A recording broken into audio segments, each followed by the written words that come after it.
There are places in this country that do not announce themselves. They do not appear on tourist maps or in travel guides. They are not marked by roadside plaques or commemorative signs. They exist quietly, folded into the landscape the way old scars fold into skin, present, permanent, and largely ignored by those who have never had reason to look closely. Silver Gap is one of those places. And for those who have passed through it at the wrong hour on the wrong night, the memory of what they encountered there does not leave easily. Some say it does not leave at all. What follows is an account drawn from testimony, local records, and the kind of careful listening that small communities are rarely given credit for. The events described took place over a period of years in a rural stretch of southern West Virginia, where the railroad cuts between two creek valleys, and where the woods on one side of that cut have always felt, to those who pay attention to such things, just slightly different from the woods on the other. The town of Oak Hill sits at the edge of Fayette County in the southern coalfields of West Virginia, a place where the mountains are old enough to have forgotten their own names, and the hollows between them run deep and cold even in midsummer. It is the kind of town that has known better days.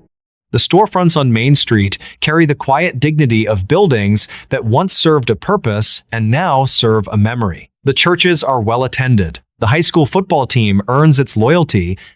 People know each other, and they know each other's business, and on the whole, that is considered more comfort than burden. To the west of Oak Hill, the land folds and rises toward a ridge that separates the valley of Loop Creek from the valley of Paint Creek. It is rough country up there, not dramatic in the way of higher peaks, but persistent in its difficulty, a terrain that discourages casual exploration and rewards only those with a specific destination in mind. The Norfolk Southern Rail Line cuts through this ridge at a natural low point that locals have long called Silver Gap. The name appears in county records as far back as 1891, though the origin of the designation is not entirely clear. Some older residents have suggested it refers to the way winter fog collects in that particular notch of land, appearing from a distance as a pale shimmer between the dark tree lines. Others have offered different explanations, none of them satisfying, most of them trailing off into uncertainty. What is documented is this.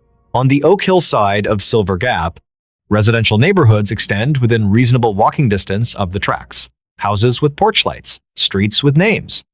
Children who grow up knowing the sound of freight trains passing in the night, the way children in other places grow up knowing the sound of traffic or ocean waves.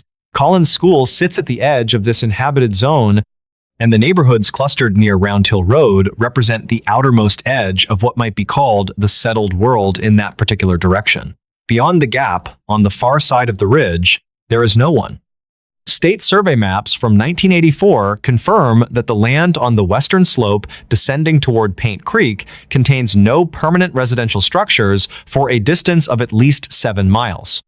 There are old logging roads, several of which dead end into overgrown clearings that serve no obvious current purpose. There are the ruins of what may have been a company housing settlement from the early mining era, though local historians have been unable to agree on which company or which era.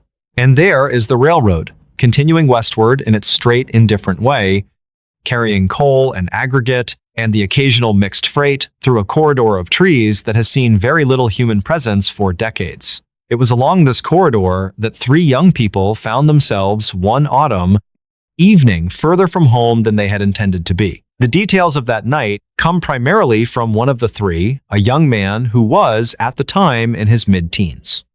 He has since grown into adulthood, and he offered his account with the measured, slightly reluctant quality of someone who has long since accepted that what he experienced will not be easily explained and has made a kind of peace with that fact. His companions from that evening have largely declined to speak on the record, though one of them, reached briefly by a researcher documenting local folklore in 2009, confirmed only that the night had been real and that she preferred not to revisit it. The 3 of them had set out in the early evening with no particular plan, as teenagers in small towns often do. The railroad tracks offered a familiar route, a straight, walkable path that connected the neighborhoods near Collins School to a stretch of open ground where young people sometimes gathered, away from the observation of parents and the interruption of household schedules. The tracks were not a secret, exactly, but they were also not a route that adults had much occasion to use. They belonged, in the informal geography of that community, to the young. The evening stretched longer than intended, as evenings do. By the time the three of them began making their way back toward Oak Hill, the light had faded to the particular quality that comes in the hour after true sunset, not complete darkness, but a blue-gray dimness in which shapes remain visible and distances become difficult to judge. There was enough ambient light to see the railbed, to pick out the pale stones along the ties, to navigate without stumbling.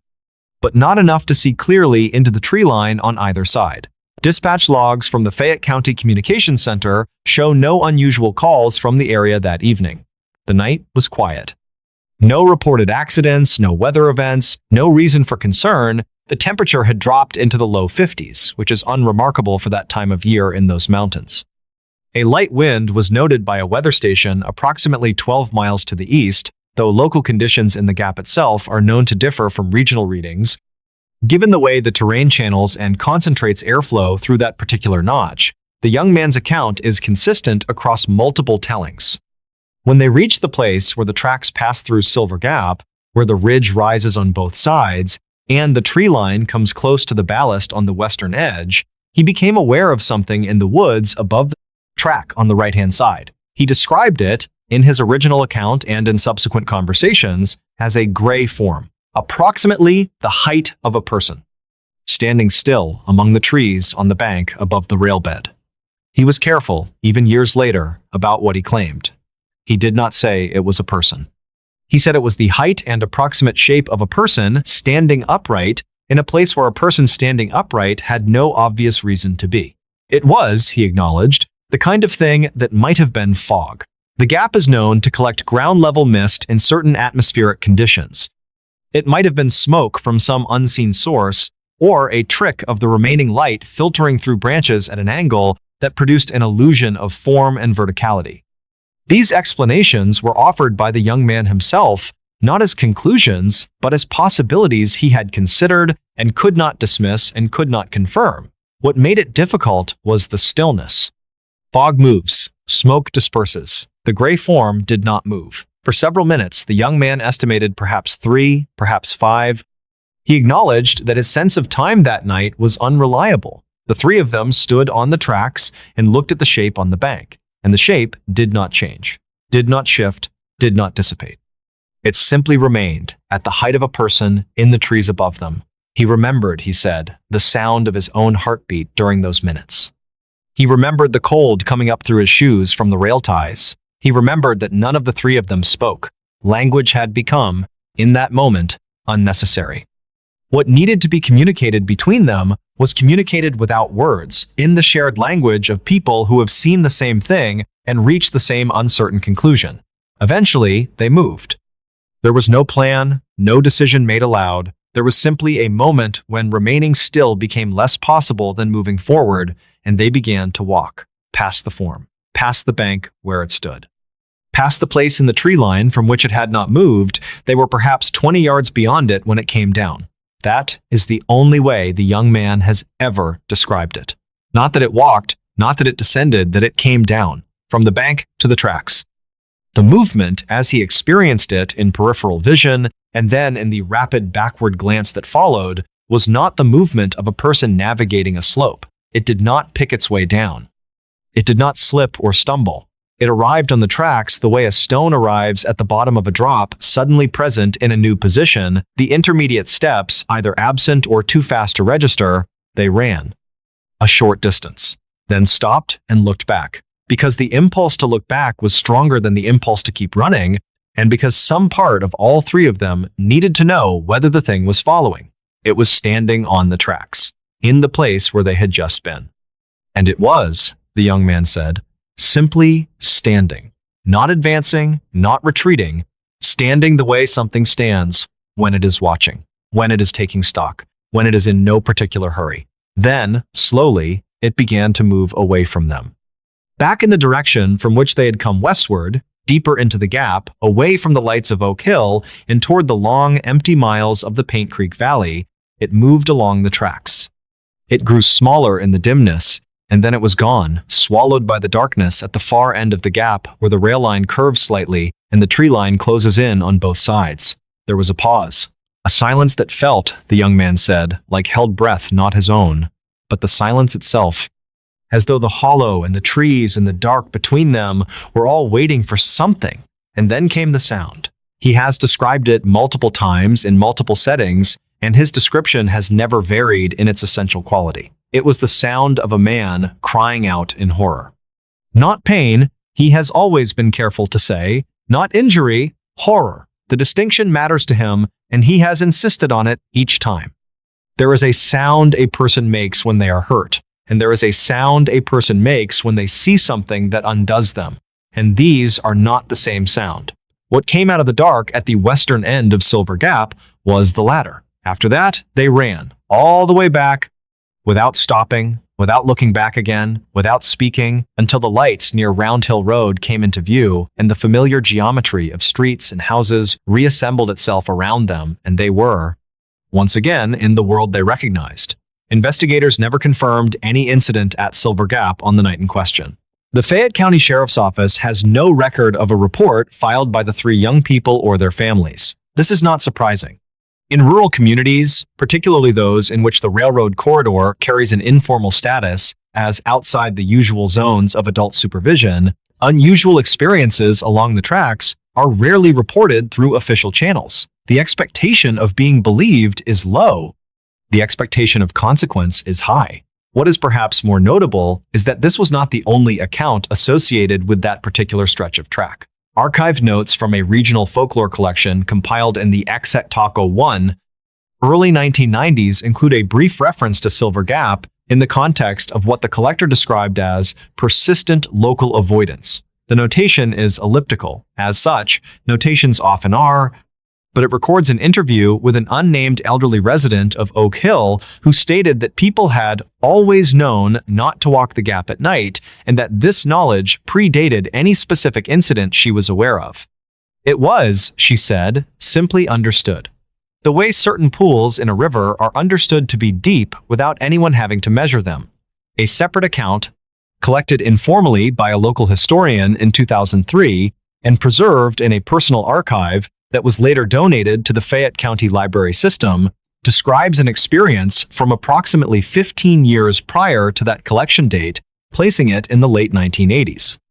The account comes from a man who worked at the time as a track inspector for the rail line, whose responsibilities included walking sections of the corridor on a rotating schedule to check for damage to the ties, the rails, and the ballast following heavy rain or reported vibration anomalies.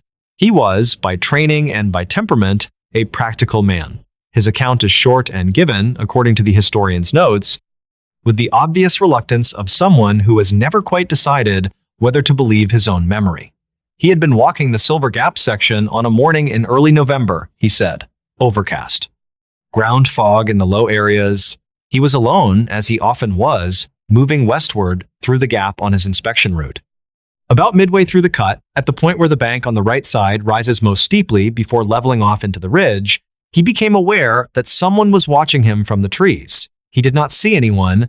He did not hear anyone. He simply became aware. He described it as the sensation of a gaze specific, directed, sustained. He stopped walking. He looked at the bank. He saw nothing. The fog was low and the light was flat, and the trees were simply trees. He stood there for what he estimated as several minutes. The sensation did not diminish. If anything, it intensified. He described a quality to it that he found difficult to articulate, not threatening, precisely, but absolute, total. The feeling of being seen by something that was seeing him completely, in a way that ordinary observation does not approach. He said it was the most uncomfortable he had ever felt in his body while nothing was visibly happening. Eventually, he continued on his route, he completed his inspection, he filed his report. He marked nothing unusual in the official log. State records from the rail company's internal safety documentation for that period are no longer publicly available, having been transferred to a regional archive following a corporate reorganization in 2001. Attempts to access individual inspection reports from the late 1980s through formal records requests have been met with notifications that the relevant files were damaged during the transfer and are not retrievable in their possible original form. There is one more account that bears mention, though it is the most fragmentary and the least verifiable. It was shared not in any formal collection context, but in conversation specifically, in the kind of conversation that happens late at night in small towns when people who have lived in a place long enough to know its silences begin to speak to one another about things they do not ordinarily discuss. It concerns a man whose name is given only as Gerald in the source conversation, and who was described as having lived on the far western side of the Gap, closer to the Paint Creek Valley, in a house that no longer exists. The house appears on tax records from the 1940s and 50s, and then simply does not appear on subsequent assessments, the absence unremarked and unexplained. Gerald, according to this account, was found one morning on the tracks near Silver Gap by a neighbor who had come looking for him after he failed to appear at a meeting of some kind. The specifics are unclear. He was standing on the railroad ties. He was facing westward. He was alive and physically unharmed. He did not respond when spoken to for a period of time that the neighbor estimated at several minutes. When he finally did respond, he appeared confused about where he was and how he had gotten there. He had no memory, he said, of coming to the tracks. He had no memory of the night before after a certain point in the evening. He continued to live on the western side of the Gap for some months after that. Then he did not. Whether he moved away or whether something else accounts for his absence from subsequent records, no one in the source conversation could say with certainty. His name does not appear in Fayette County records after 1957. It would be easy, and perhaps natural, to draw lines between these accounts, to suggest that they describe the same thing, encountered by different people across different decades, to propose that Silver Gap harbors something, some presence, some residue, some quality of place that acts upon human beings in particular ways at particular hours. That suggestion is available. It has been made in various forms by those who have reason to make it, but the honest position is one of uncertainty. Rural corridors collect strange accounts, the way river bends collect debris, not because something is necessarily there, but because the conditions are right for accumulation. Isolation amplifies perception. Darkness transforms the familiar into the unfamiliar. The mind, in the absence of clear information, produces its own. None of this is remarkable. None of this requires explanation beyond the ordinary strangeness of human consciousness navigating environments in which it did not evolve. What the young man saw at Silver Gap, what he heard at the far end of that hollow on an autumn night, that cry that came out of the darkness like something being torn from the world, he has never claimed to know what it was. He has said repeatedly that he saw something, that something moved, that something stood on the tracks and watched them and then walked away and then made a sound that has followed him through the years in the particular way that sounds follow people when they carry the specific quality of being wrong. Not loud, not violent, just wrong. In the way that certain things are wrong when they occur in places and at moments when they should not be able to occur at all. He has walked a great many miles in his life since that night. He has, by his own account, never walked that stretch of tracks again. He does not return to Silver Gap. He does not have a clear reason that he can articulate for this choice, only that it is a choice he finds very easy to maintain. The tracks are still there, the gap is still there, the ridge rises on both sides in the same way it has always risen, and the trees on the western bank are the same trees, grown taller and denser over the decades. On clear days, it is unremarkable. A notch in a ridge, a utility corridor, a name on an old map, on certain evenings, when the light has faded to that blue-gray dimness, and the fog comes in low from the creek valleys, and the temperature drops, and the world along the tracks becomes very quiet on those evenings, something about the place resists description. Whether that resistance belongs to the place or to the people who know its history is a question that does not resolve itself cleanly. It is perhaps enough to say this: there are places that accumulate something. Not necessarily the supernatural, not necessarily the paranormal, something subtler than that and perhaps more durable. The weight of attention paid to a location over time, the residue of fear, the way a spot of ground absorbs the quality of what has happened there or what people have believed has happened there until the ground itself carries a kind of charge, faint, ambient, impossible to measure, and yet unmistakably present to those who pass through it in the right conditions. Silver Gap may be such a place. The young man who walked through it that autumn night when he was 15 and the world was still mostly made of things he understood would not dispute that possibility. He has thought about it for many years. He has no conclusion to offer. He has only the memory of a gray form standing at the height of a person in the trees above the tracks, and the sound that came after, and the long run home through the dark toward the lights he could see distantly over Round Hill Road. He reached those lights. He was safe. He has been safe every day since. He does not know what the gray thing was. He does not know what it heard, or saw, or was doing in that hollow in the last hour before full dark. He does not know why it cried out. And somewhere to the west of Oak Hill, on the far side of the ridge where no one lives for miles, the tracks run on through the trees, and Silver Gap holds its particular silence. And whatever it is that has always been known without anyone having to explain it, the way certain pools in a river are known to be deep, goes on being known quietly by those who have reason to know it. Small but cozy, nestled on the third floor of an old brick building.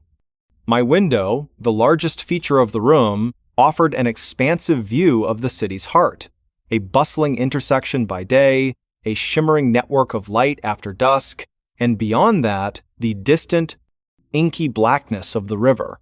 I'd moved there for the view, for the feeling of being part of something vast, yet isolated enough to find peace. It was perfect for me, a graphic designer who lived and breathed urban energy, but yearned for quiet when the day was done. For the first few months, the view was a constant source of comfort and inspiration. I'd often find myself staring out, a mug of tea warming my hands, watching the city slowly quiet down. The night was a tapestry of distant headlights, blinking tower lights, and the occasional mournful wail of a distant siren. I usually went to bed by 11, my sleep deep and uninterrupted, a luxury I hadn't truly appreciated until now. The unease began subtly. So subtly, I almost convinced myself it was a product of my own tired mind. It started with my reflection.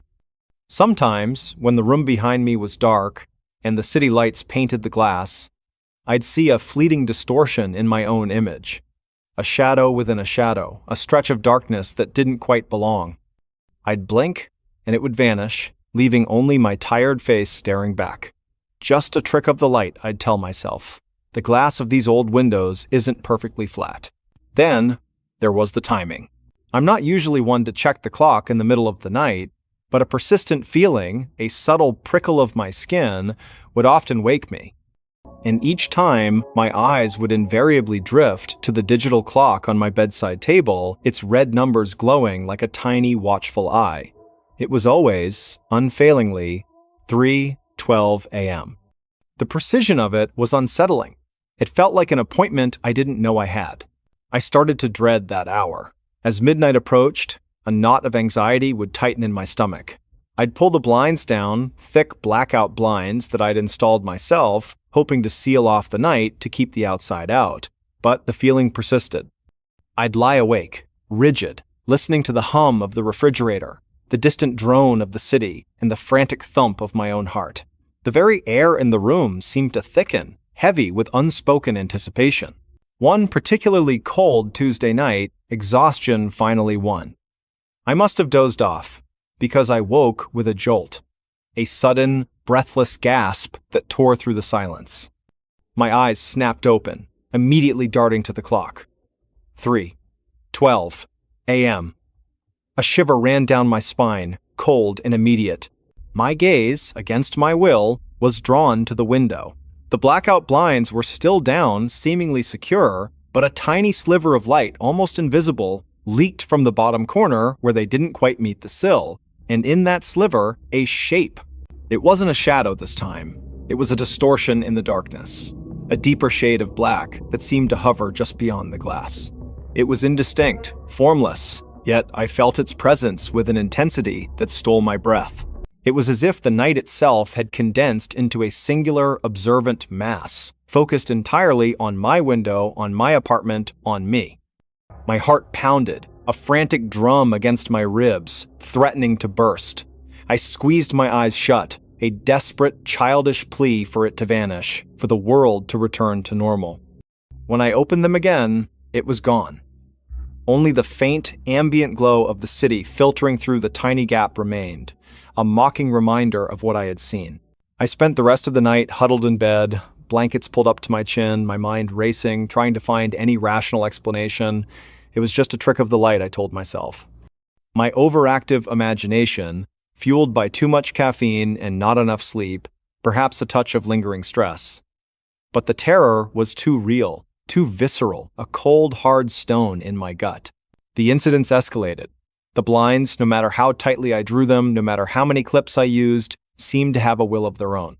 I'd wake at 3:12 a.m. to find them subtly shifted, a new gap appearing, just large enough for a sliver of the outside to creep in. Sometimes it was a tiny crack at the top, like an eyelid opening.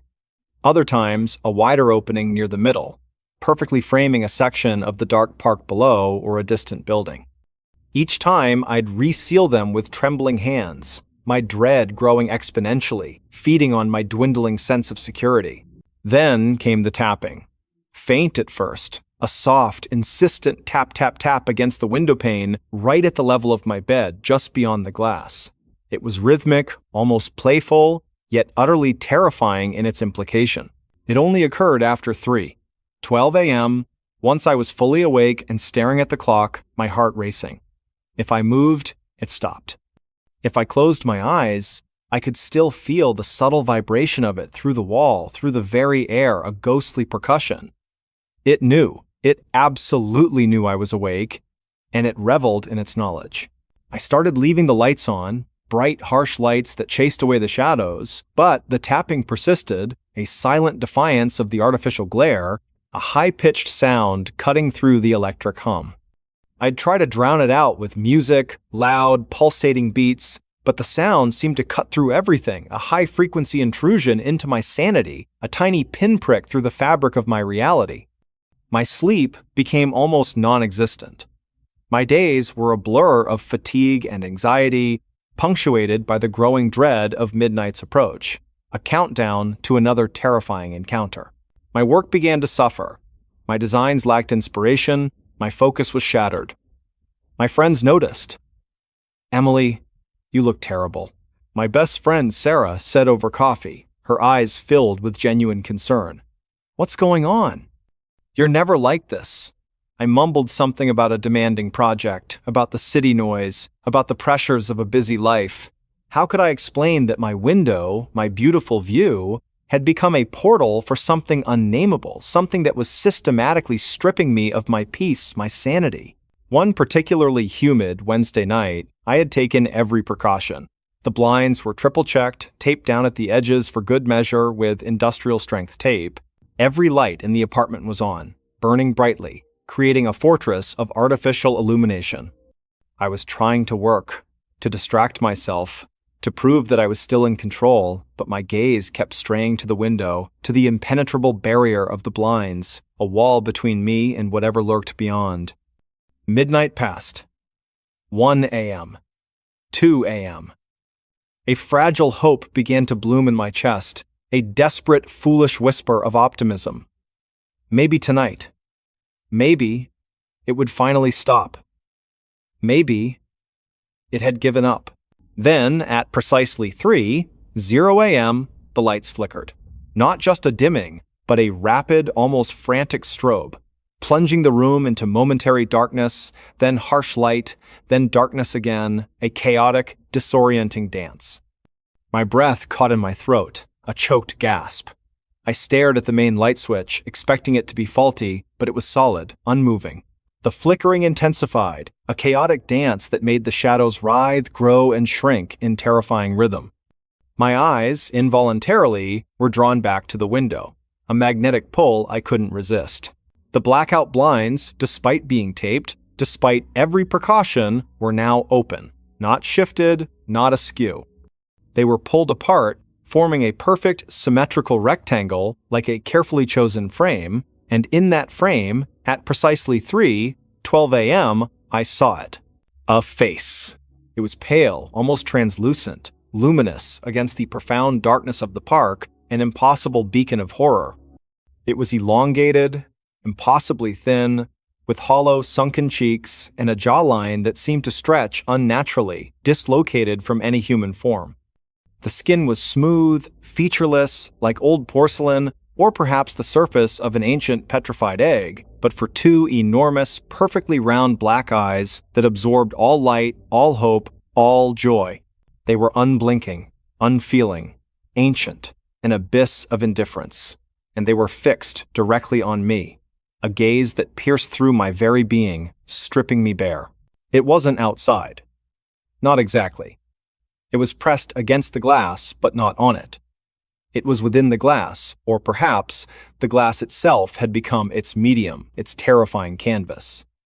Its features seemed to ripple and distort with the faint reflections of my brightly lit apartment, the harsh overhead glare illuminating its horrifying stillness, as if it were a part of the window, a terrible, living stain, a malignant growth.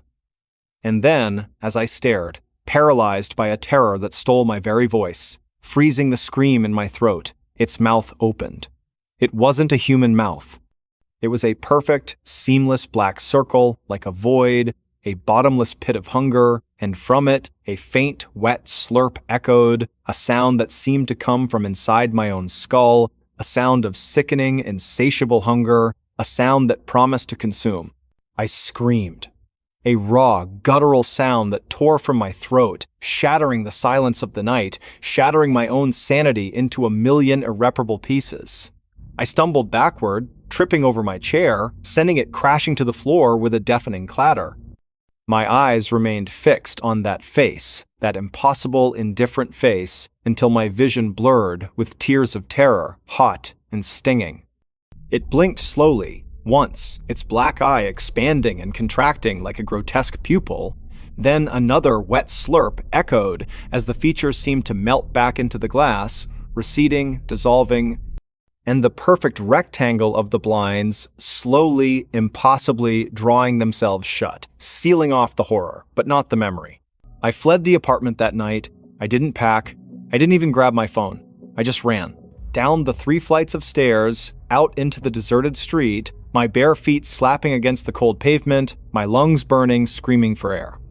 I didn't stop until I reached Sarah's apartment, bursting through her door, incoherent with terror, pointing wildly at my own reflection in her hallway mirror, as if the face had followed me there, as if it could emerge from any reflective surface. Now I live in a different city, hundreds of miles away, in a ground-floor apartment with no windows that face anything but a solid brick wall. I keep the blinds permanently drawn, heavy, opaque barriers that provide a semblance of security. And I have a pathological fear of glass, especially old reflective panes, avoiding storefronts, mirrors, anything that might offer a glimpse into the other side. I sleep with a dozen lights on, every single one blazing brightly, and I never ever turn them off, not even for a second. The sound of traffic, of sirens, of human voices, is a constant, necessary balm, a cacophony that drowns out the quiet whispers of memory, the echoes of that terrible hour. But sometimes, when I'm alone, and the city finally quiets down to a low, distant drone, and the hands of the clock creep past midnight, I hear it. A faint, distant tap, tap, tap, no longer coming from a window, but seeming to emanate from the very air around me. A soft, wet slurp that makes me gag. And the chilling, undeniable sensation of a pale, unblinking face staring at me, through the brick, through the drywall, through my very soul, waiting for the precise moment of 3:12 a.m. Because some things aren't meant to be seen. And some things, once they see you, never forget, never truly let go. Every night at 3:33 a.m., the same knock returned. The first time it happened, I was half asleep on a borrowed mattress in a bungalow on Ashbury Avenue, the kind of place you rent because it looks honest from the curb. Haddon, Ohio rolls up early, but the neighborhood still hums at night, freight on the river bridge, a dog testing its courage, the soft pulse of a distant train horn. My phone glowed 3:33 a.m. on the nightstand. The digit repetition snagged my attention. That's when the knock came. 3 taps, not loud, knuckles on hollow wood. From the front door, I held my breath like a kid hiding under a blanket. Another 3 taps, the same spacing, the same careful touch. I waited for a voice to follow. Wrong address. Sorry. Car trouble, something human. The house gave me nothing. After a minute, the refrigerator kicked on, and the AC exhaled, like the rooms had made a decision to ignore it. In the morning, I checked the porch. Dew on the rail, a menu from the pizza place wedged under the mat that hadn't been there the night before, no footprints. I told myself it had to be a drunk neighbor. Or the wind. Or a branch. I told myself a lot of things, because that's what you do when you don't want the simplest version, a stranger at your door at 3:33 a.m. Night 2, I double-locked the deadbolt and slid the chain. I moved the shoe rack and leaned a chair against the knob. At 3:33, the same 3 taps. The chair whispered an inch on the hardwood. Something in my spine did the same. I kept perfectly still. The knock didn't come again. Night 3. I decided to be brave. When 3:33 hit, I slid out of bed and walked to the door as quietly as the floorboards let me. My heart was too loud for the room. I pressed my eye to the peephole. The porch lamp was off. The streetlight across the way made the yard look like a stage no one had set. I cupped a hand, called out, "You okay?" Silence. I waited. Then, without thinking why, I knocked 3 times on my side of the door. Light. Exact. Just to prove there was nothing to be afraid of. The reply came from the other side. 3 taps, the same spacing, the same weight, like a recording of my knuckles played back to me a beat late. I stepped backwards so fast, my heel hit the baseboard. The chain rattled. A dog barked down the block and didn't know what it was unhappy about. When my breath found me, I said to no one, "Don't do that again." The door didn't answer. On the 4th night, I didn't wait. At midnight, I slept in my old sweatshirt with my keys in my pocket, like a person ready to run. I told myself I wouldn't get up if I heard it. At 3:33, 3 taps. The same return knock. I lay there and counted my pulse until my body stopped trying to sprint while horizontal. On the 5th day, I met Mrs. Dwyer, my landlord, in her kitchen 2 doors down. She slid a lease addendum across the laminate and asked if everything felt in order. I mentioned the late-night knocks like a joke. Her face did a quick flicker there, then gone. "Kids," she said, stirring sugar into coffee she didn't need. "Sometimes you get a group that thinks they're clever. Ding-dong ditch. It will pass." She didn't ask what time. That afternoon, at the hardware store, I bought a simple door camera and a new chain with longer screws. The guy behind the counter name tag said, "AL told me his cousin swears by motion lights. Makes people act right," he said. "Or at least go try someone else." I installed the camera before dinner, tested the feed, watched my own porch in grayscale until I felt foolish. At 3:33 a.m., the camera sent a push notification. "Motion at your door." I watched live, no one there. Then, the 3 taps. The phone speaker caught them. The waveform looked like footsteps on a flat beach. I rewound. There was a shadow a beat before the sound, a darker slice where the glass pane in my door showed the porch. It was nothing, if you wanted it to be.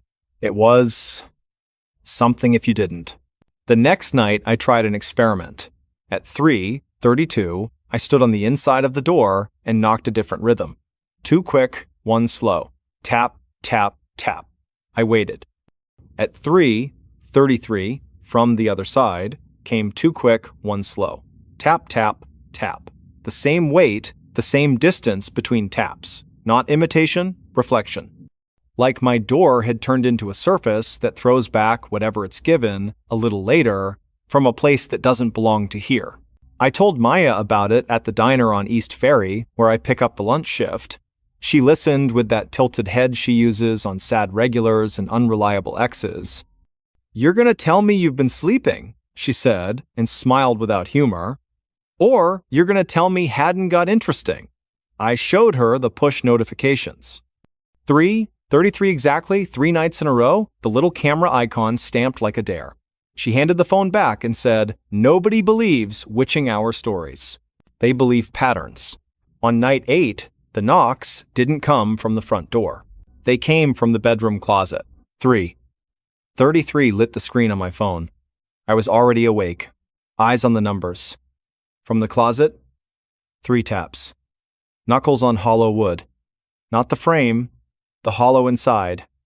I sat up too fast. The room teetered politely and righted itself. The closet door was closed. The light under the door, none. The smell in the room changed. Old linen, cold iron. I said no, in a voice so dry it could have been a page. The knock didn't repeat. I got up and dragged the dresser across the floor until it pressed into the closet trim and scolded the legs with a wobble. I didn't sleep again. The next morning, I found an access panel behind a loose baseboard in the hall, the thin, square paint applied like the memory of a color. It had been there the whole time. I pried it with a butter knife and felt tiny splinters argue with my fingers. Inside the wall was a shallow pocket of dust and old air and a folded envelope. The paper was soft as cloth. My name wasn't on it. The handwriting was all angles, written with a pen that had wanted to be sharper. If you knock, it will knock back. If you answer, it learns you. Do not return what it gives you. We tried everything. Moving, ignoring, praying. It knows 3. 33 because we taught it. If you must hear it, let it be the last time. Under the note was a Polaroid of my front door from years ago. Same glass, same porch rail. The timestamp was just the month and day, but the shadow in the glass was familiar. A darker slice where something stood that refused to register as a person. I stopped knocking back. Night 9, 3:30, 3 taps at the front door. I lay frozen. No reply. Night 10, 3 taps at the bedroom window. The shade breathed in and out like a sleeping animal. I did not move. Night 11, 3 taps at the bathroom door. I was awake, sitting on the edge of the tub because the hot water and the white tile felt like control. The knock came as if my house had learned which room held my attention and decided that mattered. I whispered, "You don't live here," and immediately felt ridiculous and immediately felt less alone. On night 12, I lost my temper. My father says stubbornness is a family hobby. At 3:33, when the knocks came from the hall closet, 3 taps, precise like good punctuation, I opened the door. I don't have a better explanation than this. The dark inside seemed deeper than what a closet can hold. The air was colder by a degree you could feel on your teeth. I said, "I'm not playing with you," and shut it gently, firmly. The 3rd tap landed as the latch seated on my side. Like a hand had finished the gesture for me. My stomach did a small, slow roll. After that, the knocks spread.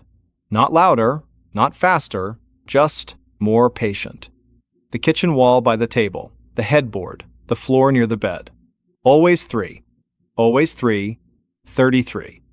If I fell asleep on the couch, they came from the firebox. If I stayed up in the kitchen, the pantry door breathed and then remembered not to. I stopped telling people. When you talk about a thing, you feed the part of it that wants your mouth. Mrs. Dwyer texted me one afternoon asking if everything was still settled. The word choice made me feel like a lake. I wrote back, "All good," then typed, "Did the last tenant knock?" then deleted it. Later, in the yard, she mentioned a man named Holland who had lived there decades earlier. "He worked nights at the river plant," she said, tying up tomato vines with her bracelets chiming. Wrote notes to himself, the kind of man who keeps a schedule like a religion. After he passed, the house still felt timely. That make sense?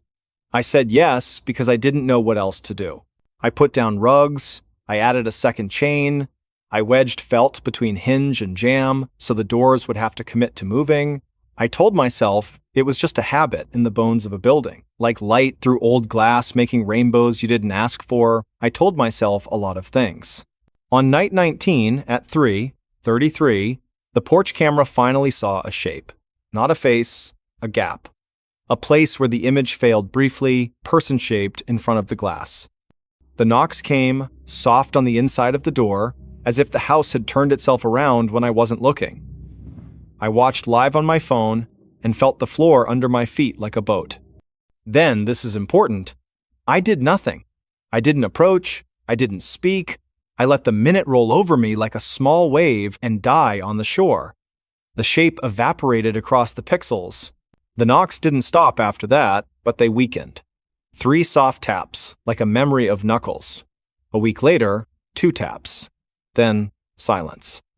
I slept 7 hours in a row and woke with tears in my eyes, embarrassed and grateful and angry that my body had played the role of courtroom witness for so long. On the first quiet night, at 3:33, the ice maker snapped and dropped cubes, and I laughed too hard for the hour. I told the empty room, "That's more like it." The room, in return, did nothing. It felt like a victory. There's an odd thing you don't expect. When the knocking stopped, I missed the certainty of it. Terror is terrible, but predictability gives you something to push against. In the new quiet, my mind tried to invent taps where there were none. I would hear a truck hit the seam on Ashbury, and my heart would sprint. I would tap the counter with my fingertip without meaning to, and hold my breath waiting for the reply that didn't come. Months later, on a storm night, thunder sat on the roof and rattled the dishes, and I woke 3:33 on the phone to 3 knocks. Not the door, not the walls, the headboard. Soft. Familiar, I put my palm flat on the wood and said, "I don't return knocks anymore." The 4th tap never came. I still live on Ashbury. The porch camera sends me motion alerts when a raccoon with too much confidence decides to argue with the trash lid. The Friday night crowd stumbles past around midnight when the bowling alley closes. I sleep with the door chained and the hallway light off. Sometimes I take out the envelope from the wall and read the note I didn't want to believe. Sometimes I imagine the man who wrote it sitting in the same kitchen chair, deciding which version of his life to feed. People ask if I ever figured it out. I don't tell them about the recording of my own knock coming back through a door that forgot what side it was. I say the house was settling. I say the camera was glitchy. I say I was tired. Those are all true in their way. This is also true: if you knock, something will decide that you owe it the knock back. If you answer, it learns you. If you stop, eventually, it goes looking for someone who still believes doors are just doors. And when the night leans on the porch rail and tests its weight at 3:33, I keep still, let it knock, let the minute pass, and let the house return to the business of being a place where a person can finally sleep. The face in the mirror moved before she did. The first time the face in the bathroom mirror moved before she did, it was 12:11 a.m. In a third-floor walk-up over a thrift store on Maple and 6th, where delivery trucks made the sidewalk tremble before dawn and a soda machine coughed coins at odd hours, Evelyn Cross had left the light above the sink on low so the apartment wouldn't feel like an empty theater. She woke thirsty, padded in with the kind of steps you take in someone else's house even when it's yours, and reached for the glass turned upside down by the faucet.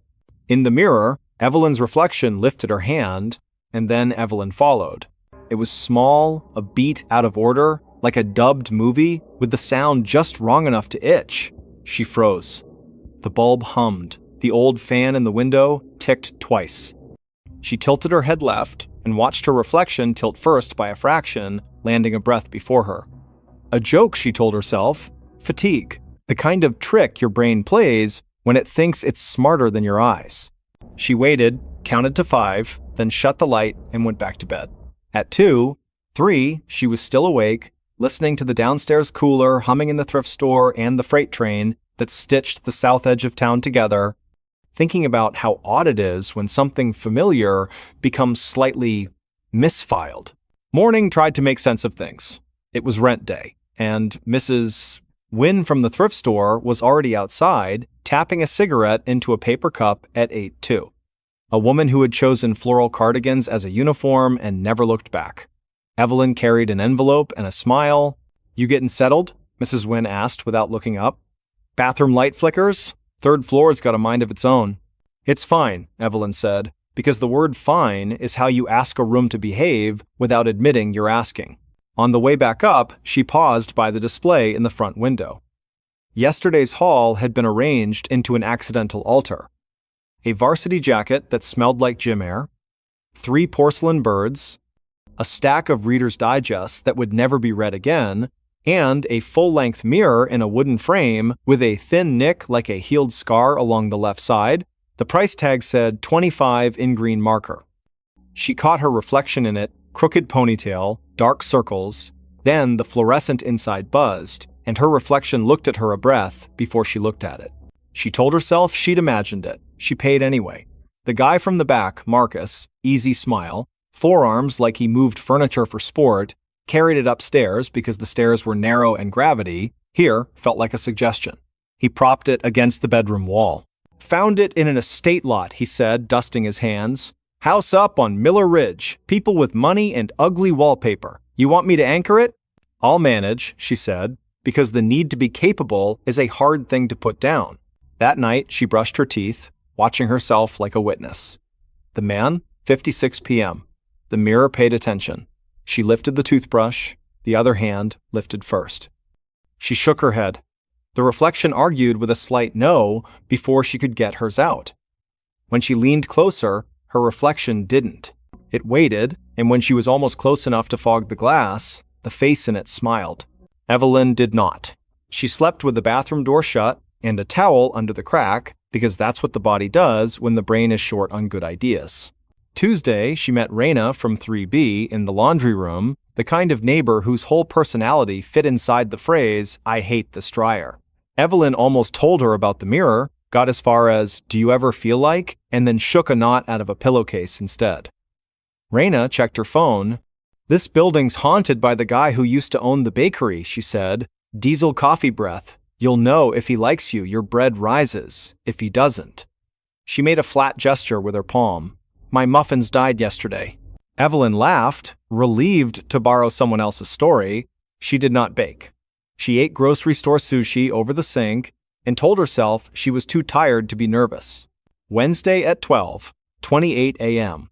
The mirror found a new trick. She stood in the bathroom doorway, made a fist, and held still.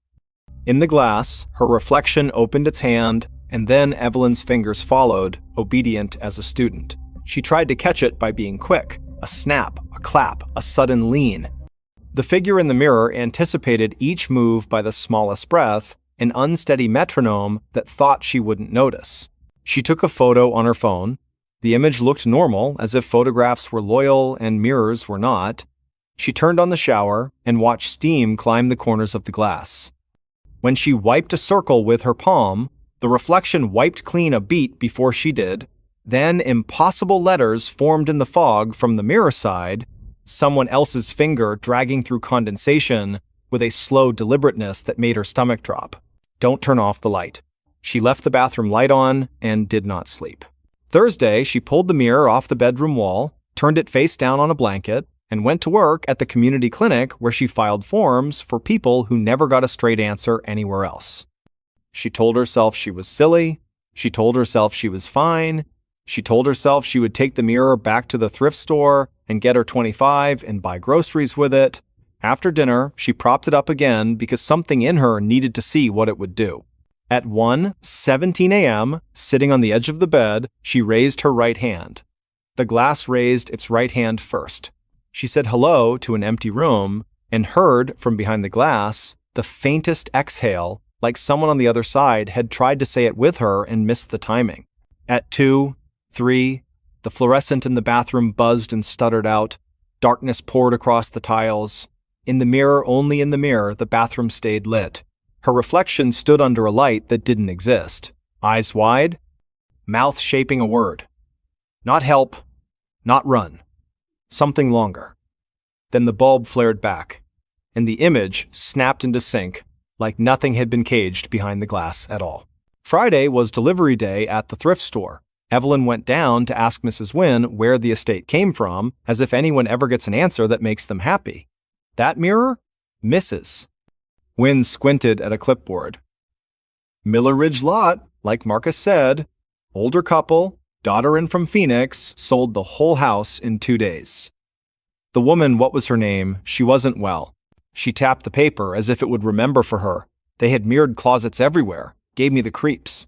Evelyn found Marcus unpacking lamps from a banana box. The mirror? Anything weird when you brought it up? Weird, like it was heavy, he said, smiling. I don't look at mirrors at night. Bad policy. Why? No reason. She lied. That night, she placed a strip of blue painter's tape across the edge of the mirror and the wall half on glass, half on paint. If the mirror slid, the tape would tear. At 12:41 a.m., the tape tore in a perfect line. The mirror hadn't moved. Her reflection raised a hand. Evelyn didn't. She angled her phone toward the glass and switched to video. The screen showed her face and, one breath before it, another. She backed away, heart pounding in the way that belongs to children and certain animals.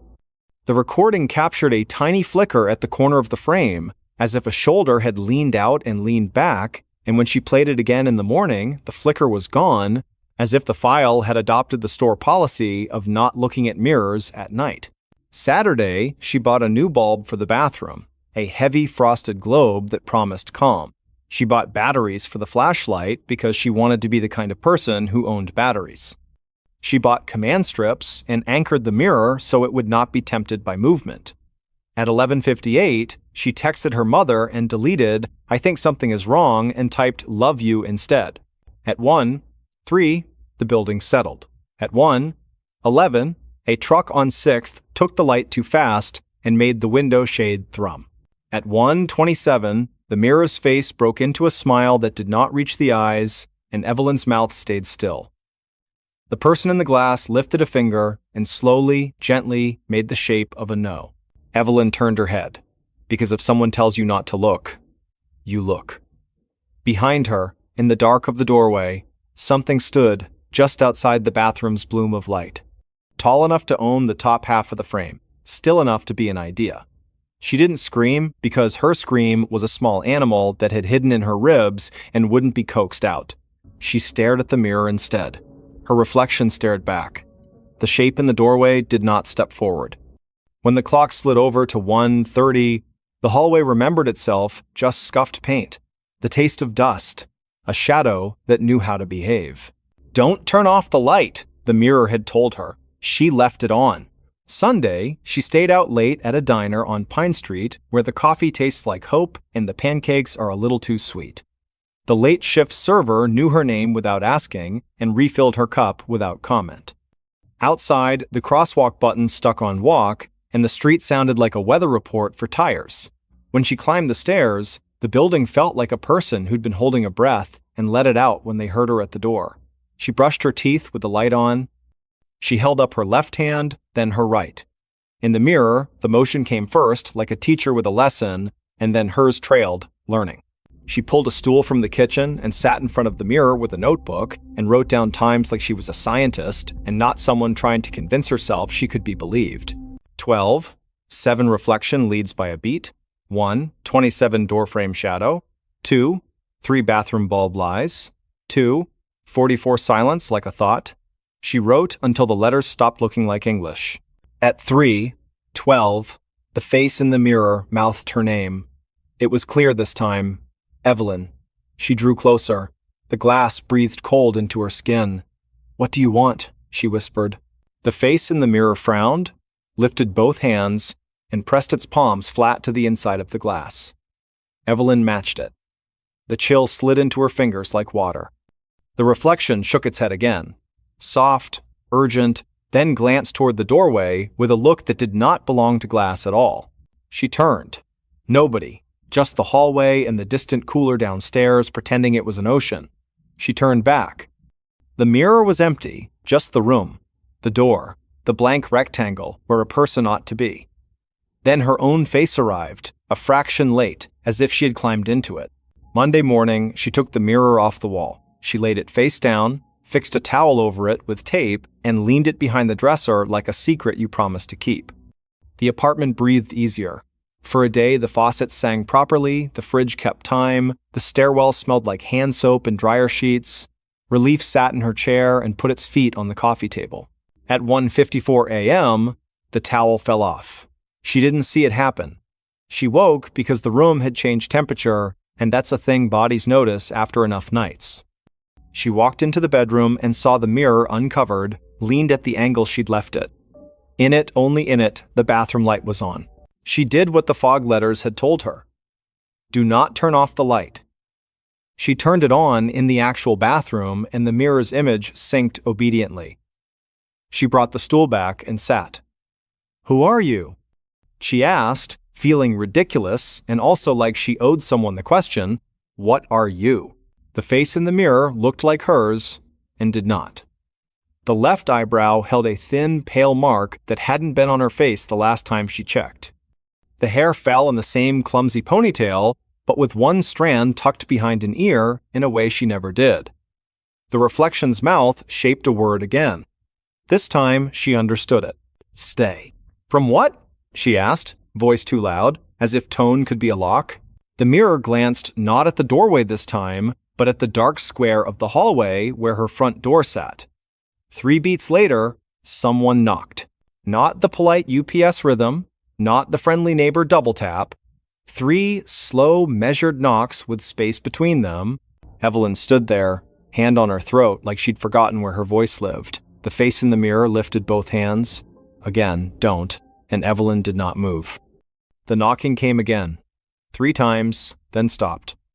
Under the door, a shadow lengthened, stood, turned, and went. In the morning, Mrs. Wynne mentioned it while counting the till. We had a break-in on 8th last week. Guy tested doors till he found one stupid enough. You keep your chain on, sweetheart. I do, Evelyn said. She did. Now she did. She started leaving the bathroom light on at night. The bill went up. She didn't care. She slept better when the mirror could keep its end of whatever bargain had been offered. She rearranged her room so the mirror faced the hall and angled so she could see the front door's edge in the glass if she needed to. She started setting the chain even when she went down to toss trash and back. Little rules, little lines you don't cross. 2 quiet nights, then the mirror grew impatient with quiet. At 12:23, the reflection lifted its hands and spelled something in the fog that wasn't there. She had to stand on tiptoe to see. Lock closet, it wrote, and when she opened the hall closet, the scent hit her wet wool, something metallic, a draft that had no business existing in a closet. She shut it. She pushed a chair under the handle. The chair vibrated once and stopped, like an idea someone had decided against. She hung a little brass bell from a nail above the frame, so the air would have to ask permission. By Thursday, Evelyn had almost forgiven the mirror for being what it was. She left the light on, set her phone on the dresser, and fell asleep at 10:41, like regular people in regular apartments. At 1:08, she woke to the sound of her name spoken by her own voice from the bathroom doorway. She looked at the mirror. The reflection looked back and did not move its mouth. The voice came again, her voice closer, just to the left of the frame. Evelyn didn't turn. The reflection lifted its hands to the glass, pleading, and shook its head no, no, no, with the determination of someone who has lost an argument before and intends not to lose it again. The voice faded. A car outside found a gear. The building remembered how to be a building. The next afternoon, she went back to the thrift store with the mirror in mind and asked Marcus what the Miller Ridge house had been like, because sometimes you want a floor plan for your fear. He shrugged. Clean, cold, a lot of mirrors. They said the lady sang to them at night. The daughter said it made her dad nuts, like she wasn't singing to him. Did the lady Evelyn stopped, not sure what she was planning to ask? Did anything happen there? Nothing the papers wanted, Marcus said. That's the worst kind. On her way back upstairs, she detoured. Curiosity came dressed as caution. She drove to Miller Ridge, where the houses sit back from the road as if money had taught them posture. The one from the lot was easy to spot fresh paint trying to forget old wallpaper. A for sale sign leaned in the yard like it had nowhere else to be. A contractor's van idled in the drive. Through the window, she saw a room with an oriental rug like the one she'd glimpsed in the glass, and a wall where a mirror had once been the rectangle of cleaner paint, the only proof. She didn't knock. She stood on the sidewalk and listened. No singing, only a leaf blower somewhere behind the pines and the vague electric hum of places that have been emptied and are trying not to echo. On the curb, someone had left a box marked linens. She didn't touch it. She went home. Friday, 3 a.m. The mirror broke its own rule. The reflection moved late. Evelyn lifted her hand and the glass followed, slow, as if the person in it were tired or sad. She felt something like grief in the room and had no idea whose it was. She pressed her palm to the glass. The mirror palm met it. The cold was not as sharp. Then the bulb blew with the sound of a soft snap, and the bathroom went black. The mirror showed the room still lit. In the impossible light, the reflection turned its head toward the doorway, slow as a clock. A figure crossed behind Evelyn in the mirror, tall, wrong-proportioned, as if someone had folded a person and smoothed them back out. The reflection did not scream. It did not run. It stepped forward in the frame so that it filled the glass, blocking the view of the doorway, and shook its head hard enough to scatter the hair from the ponytail. Evelyn did not move. She could smell wool and cold pennies. She counted because sometimes counting is what you have left. At 30, the bulb above the sink flickered to life with a guilty glow. The doorway was empty. The hall, a hall. The next day, Evelyn bought a pack of bulbs, 3 more chains, and a small hammer. She added a chain to the closet door because absurdity had become a kind of professionalism. She hammered the nail for the bell deeper so the building would have to work to lie. She brought the mirror closer to the bathroom so the 2 rectangles of light could talk to each other if they needed to. That night, the mirror's face looked wrecked, in the way faces do when they've done too much of whatever they are for the day. Evelyn stepped close enough to see the freckles she always pretended she didn't have.